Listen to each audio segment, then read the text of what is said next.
Hello students, in this video we will look at titration of weak base, strong acid salt with a strong base. तो आपका जो salt है that is made up of weak base and a strong acid. तो ये जो आपका salt है वो acidic होगा ना, क्योंकि acid strong है. तो आप acidic salt को strong base के साथ react करवा रहे हो. तो acidic salt will behave like a acid. ये base है तो इस तरह से आपका neutralization reaction होगा. Example of acidic salt is NH4Cl. It is made up from NH4OH, which is a weak base, and HCl, which is a strong acid. So you have 50 ml of this, and it is getting titrated with 0.1 molar NaOH. आपको ये भी दिया हुआ है pKb for NH4OH is 4.74. Okay. आपका ये neutralisation reaction ऐसा होगा NH4Cl, which is your acidic salt, plus NaOH, it will form NH4OH and NaCl. ये आपका रिएक्शन होगा. You have initially 5 millimoles of this, 50 into 0.1, that is 5 millimoles of this. Now when you have 0 ml of NaOH, तो ये reaction होगा ही नहीं, तो बस यही चीज प्रेजेंट होगी NH4Cl. So only NH4Cl is present. So बस अगर जो सॉल्ट प्रेजेंट है तो हमें सॉल्ट हाइड्रोलाइसिस ही कंसिडर करना होगा, शुड बी कंसिडर्ड. तो इस केस में आपका ये कैट आयोनिक सॉल्ट ये हाइड्रोलाइसिस होगा, NH4 प्लस हाइड्रोलाइज होगा. ओके, तो ये जो कैट आयोनिक हाइड्रोलाइसिस है तो इसके लिए ये जो फॉर्मूला होता है POH, it is equal to half PKW plus PKB plus log C. Okay, आपको यहां पे ये याद रखना है कैट आयन जो वीक इलेक्ट्रोलाइट से आता है वो ही हाइड्रोलाइज होगा. Cl तो HCl से आ रहा था ना, NH4Cl is a combination of NH4OH plus HCl. तो यहां पे Cl माइनस तो HCl से आ रहा था, तो ये हाइड्रोलाइज नहीं होगा. NH4 प्लस ये वीक बेस से आ रहा था, तो that is why NH4 plus hydrolyse होगा. जब NH4 प्लस हाइड्रोलाइज होता है तो ये आपका कैट आयन है, तो this becomes your cationic hydrolysis. And cationic hydrolysis के लिए आप POH निकालते हो एंड आप ये फॉर्मूला लिखते हो. So half PKW plus PKB plus log C. So 14 PKB is 4.74, concentration is 0.1. तो आप सॉल्व करोगे तो आपको POH 8.87 आएगा. आपको pH जो मिलेगा दैट विल बी 5.13. अब जैसे जैसे आप NaOH ऐड करते जाओगे, आप बेस ऐड कर रहे हो, तो pH जो है वो इंक्रीज होता जाएगा. सो अब हाफ इक्विवेलेंस पॉइंट देखते हैं. हाफ इक्विवेलेंस पॉइंट क्या होगा कि 5 मिलीमोल्स में से बस 2.5 ही रिएक्ट हुए होंगे. तो ये कब होगा? When you add 25 ml of NaOH, 25 ml of 0.1 molar NaOH. Now ये आपका रिएक्शन है. NH4Cl के आपके पास 5 मिलीमोल्स है, NaOH के आपके पास 25 into 0.1 2.5 मिलीमोल्स है. Now what would happen over here is one reacts with one, so 2.5 millimoles will react with 2.5 millimoles of this. So 2.5 minus 2.5, this is 0. 5 minus 2.5, ये 2.5 यहां पे बचेंगे, तो ये आपका सॉल्ट बच गया है, right? This is salt, and ये जो सॉल्ट है ये सॉल्ट बच गया है बिकॉज आधा ही रिएक्ट कर रहा है. This also becomes your half equivalence point. At the same time ये यहां पे NH4OH बन रहा है ना, तो जितने NaOH के मोल्स रिएक्ट करेंगे उतने ही इसके बनेंगे. तो 2.5 मिलीमोल्स रिएक्ट कर रहे, तो यहां पे भी 2.5 मिलीमोल्स बचेंगे. सो अब आपके सोल्यूशन में दो चीजें हैं. You have a weak base and you have it salt with a strong acid. तो ये तो बफर सोल्यूशन हो गया. Since weak base and it salt with strong acid is present, it becomes a basic buffer. Buffer के लिए हम लोग basic buffer है तो POH का फॉर्मूला यूज करेंगे, PKB plus log of salt by base. PKB की वैल्यू 4.7 है. सॉल्ट एंड बेस के नंबर ऑफ मोल्स सेम है, तो कॉन्सेंट्रेशन दोनों का सेम होगा. तो log 1 0 होता है, तो what you will get is POH is equal to PKB. POH is equal to PKB, which is 4.74. pH will be equal to 14 minus this. So आपको pH आ जाएगा 9.26. You can see that your pH has increased. Okay. अब complete neutralisation के लिए आपको NaOH के 5 millimoles चाहिए होंगे. अब NH4Cl के आपके पास 5 मिलीमोल्स है. ठीक है. NaOH जो है, अगर जो आप 50 ml NaOH देते हो, 50 ml of 0.1 मोलर NaOH, तो NaOH के आपके पास कितने मिलीमोल्स हो जाएंगे? 50 into 0.1 दैट इज 5 मिलीमोल्स. अब ये कंप्लीटली एक दूसरे के साथ रिएक्ट करेंगे तो ये फाइनली जीरो बचेगा, ये जीरो बचेगा. बस आपके पास अब क्या बचेगा? NH4OH और इसके 5 मिलीमोल्स बच जाएंगे. Now since you only have a weak base left, तो आप POH के लिए बस वीक बेस का ही फॉर्मूला यूज करोगे. So finally only weak base is present. So POH would be equal to half pKb minus log C. So pKb is 4.7. आप concentration कैसे निकालोगे? Number of moles that is 5 divided by volume. Volume कितना है आपका? 50 ml NaOH and 50 ml NH4Cl. तो आपका total volume जो है that is 100. तो आपका concentration आ जाएगा 0.05. आप यहां पे वैल्यू पुट करोगे एंड सॉल्व करोगे तो POH आपको 3 के आसपास आएगा, तो आपका pH हो जाएगा 11. So your pH has continuously increased 5.13 से 9.26, 9.26 से 11, क्योंकि आप NaOH ऐड किए जा रहे हो. तो अब यहां पे आपका ये जो ग्राफ होगा, ये ग्राफ ऐसा होगा. इनिशियली ये ग्राफ स्टीप होगा, फिर जैसे ही बफर बनना स्टार्ट होगा आपका ये ग्राफ फ्लैट हो जाएगा. यहां पे ये हाफ इक्विवेलेंस पॉइंट पे बफर कैपेसिटी इज मैक्सिमम. ये जो बफर कैपेसिटी है ये मैक्सिमम है, तो आपका स्लोप जो है वो लगभग जीरो हो जाएगा. आपका ग्राफ जो है ये हॉरिजॉन्टल हो जाएगा.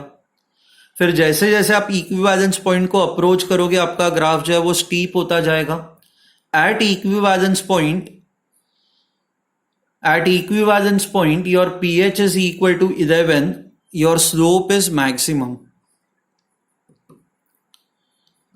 Now यहां पे आप कौन सा इंडिकेटर यूज कर सकते हो? इसके लिए pH रेंज पता होनी चाहिए. pH रेंज यहां पे लगभग 9 से 8 या 9 से स्टार्ट होगी एंड ये लगभग 11.5 12 तक जाएगी. तो the indicator that we can use is most probably phenolphthalein. Phenolphthalein चल जाना चाहिए उस pH रेंज. हाँ, phenolphthalein should work in this case. Okay, क्योंकि फिनोल्फ्थेलिन का pH रेंज इस रेंज के बीच में आ रहा है इसलिए. So I hope you have understood this. वैसे ही now you can also have titration which is other way around. Titration of a salt which is made from weak acid and a strong base and you are titrating it with a strong acid. ये जो आपका salt होगा ये basic salt होगा क्योंकि strong base से बना है. तो ये बेसिक सॉल्ट एसिड के साथ रिएक्ट कर सकता है ना. तो weak acid is CH3COOH, strong base is NaOH. तो इनका जो सॉल्ट होगा ये sodium acetate. When it reacts with strong acid HCl, it forms CH3COOH plus NaCl. Okay. Now initially आपको दिया हुआ है 50 ml of 0.1 molar salt. It is getting titrated with 0.1 molar HCl. अब हम लोगों ने जैसे प्रीवियस केस किया था, ये केस भी वैसा ही है. ये मैं सॉल्व नहीं कर रहा हूं, I am giving you this as a homework. आप HCl धीरे धीरे ऐड करते जाओ. इनिशियली जब HCl नहीं होगा तो बस ये सॉल्ट प्रेजेंट होगा. तो आप सॉल्ट हाइड्रोलाइसिस का फॉर्मूला निकालोगे, अकॉर्डिंगली फाइंड आउट pH. यहां पे आपका कैट आयन जो है वो आ रहा है वीक एसिड से, और आपका नहीं एन आयन, आपका सॉल्ट ये है ना CH3COO minus and Na plus. Now Na plus is coming from NaOH, this is coming from CH3COOH. तो cation is coming from a strong electrolyte, but anion is coming from a weak electrolyte. So anion will get hydrolyzed. तो यहां पे आप anionic hydrolysis consider करोगे. ठीक है। So when only salt is present, आप anionic hydrolysis का formula लगाओगे, फाइंड आउट पीएच। अब आप 10 ml HCl ऐड करो, 25 ml HCl ऐड करो, 40 ml HCl ऐड करो। नाउ कंप्लीट न्यूट्रलाइजेशन के लिए आपको 50 ml चाहिए होगा। तो जब आप 10 ml, 25 ml या 40 ml ऐड करते हो तो कंप्लीट न्यूट्रलाइजेशन नहीं होगा। कंप्लीट न्यूट्रलाइजेशन नहीं होगा मतलब कुछ सॉल्ट भी बच जाएगा एंड एसिड भी फॉर्म होगी। तो सॉल्ट एंड एसिड दोनों होंगे, तो इन तीनों केसेस के लिए आप बफर सॉल्यूशन का फॉर्मूला यूज करोगे, because buffer solution of weak acid and its salt with a strong base. Weak acid भी है एंड इसका salt with a strong base ये भी प्रेजेंट है, तो आप बफर, एसिडिक बफर का फॉर्मूला यूज करोगे। एसिडिक बफर का फॉर्मूला क्या होता है? pH is equal to pKa plus log of salt by acid. ठीक है, तो हर एक केस में कितनी एसिड फॉर्म होगी, कितना सॉल्ट बचेगा, वो आपको कैलकुलेट करके इवेंचुअली आपको pH फाइंड आउट करना है। इन तीन केसेस में आपका pH 5.34, 4.74 एंड 4.14 है। एक बार चेक करना if you are getting it. फिर जब आप 50 ml ऐड करोगे तो there would be complete neutralisation. Complete neutralisation हो जाएगा तो ये नहीं बचेगा, ये नहीं बचेगा, only this will remain. And because only this remains, तो you will only use the formula for weak acid. Weak acid के लिए फॉर्मूला क्या होता है? pH is equal to half pKb minus log C। Okay, concentration सही से निकालना। पहले तो आपको मिलीमोल्स मिलेंगे, डिवाइड बाय जब आप वॉल्यूम करोगे तो आप दोनों वॉल्यूम्स ऐड करोगे। एक तो कि कितना HCl ऐड किया हुआ है, दैट इज 50 ml, एंड कितना सॉल्ट सोल्यूशन था 50 ml, तो total volume would be 100 ml। ये एक बार चेक करना if you are getting this number. And मान लो आप 60 ml HCl ऐड करते हो तो आपका HCl एक्स्ट्रा हो जाएगा। HCl एक्स्ट्रा हो जाएगा तो HCl से भी H प्लस आयंस आएंगे, यहां से this will give you H plus ions. Okay, so now what will remain is you will have extra HCl and you will also have acetic acid जो form हुआ है। But because this is a weak acid, इसका जो dissociation है वो और suppress हो जाएगा ना। सी CH3COOH dissociates this way, it forms CH3COO minus and H plus। Because already HCl से भी H प्लस आयंस आ रहा है तो H प्लस का कॉन्सेंट्रेशन इंक्रीज होगा, ये और बैकवर्ड डायरेक्शन में जाएगा तो ये और कम डिसोसिएट होगा। बिकॉज ये कम डिसोसिएट होगा तो यहां से जो भी H प्लस आयंस आएंगे वो नेग्लिजिबल होंगे, तो आपको बस वही H प्लस आयंस कंसिडर करना है जो एसिड से आ रहा है। So first you will find out millimoles of HCl which is remaining. Okay, 60 में से 50 तो react कर रहा है तो only 10 ml is remaining. So 10 ml of 0.1 molar HCl, that is number of millimoles is equal to 1 millimole. इसके basis पे आप H plus का concentration निकालोगे, that is number of moles upon volume। आपका वॉल्यूम कितना होगा? 60 ml इसका and 50 ml starting volume, तो 110 ml। तो उसके बेसिस पे आप H प्लस का कॉन्सेंट्रेशन निकालोगे, उसके बेसिस पे आप pH निकालोगे, that should be equal to 2.1। Okay, now based on that एक बार अगर जो आप ये फिर बनाते हो तो इसका ग्राफ ऐसा होगा। ग्राफ डाउनवर्ड स्लोपिंग इसलिए होगा क्योंकि आप एसिड ऐड किए जा रहे हो, एसिड ऐड किए जा रहे हो तो pH जो है वो कम कम होता जाएगा। This again represents half equivalence point. Half equivalence point is basically 25 ml. ये 4.74 pH होगा, slope would be equal to 0, and at equivalence point your slope is maximum. I hope you have understood this. यहाँ पे सारे type के titrations खत्म हो जाता है। टाइट्रेशंस का कंसेप्ट JEE एडवांस के हिसाब से it is important. Okay, please go through this section once again, and यहां पे आयोनिक इक्विलिब्रियम जो है वो खत्म होता है। ठीक है, अब आपके जो भी डाउट्स है आप वो डाउट्स मुझे सेंड करो, व्हाट्सएप पे भेजो। आप कोई क्वेश्चन सॉल्व कर रहे हो, न्यूमेरिकल सॉल्व कर रहे हो, मैं उसके डाउट्स फिर आपको वीडियोस बना के मैं आपको भेजता जाऊंगा।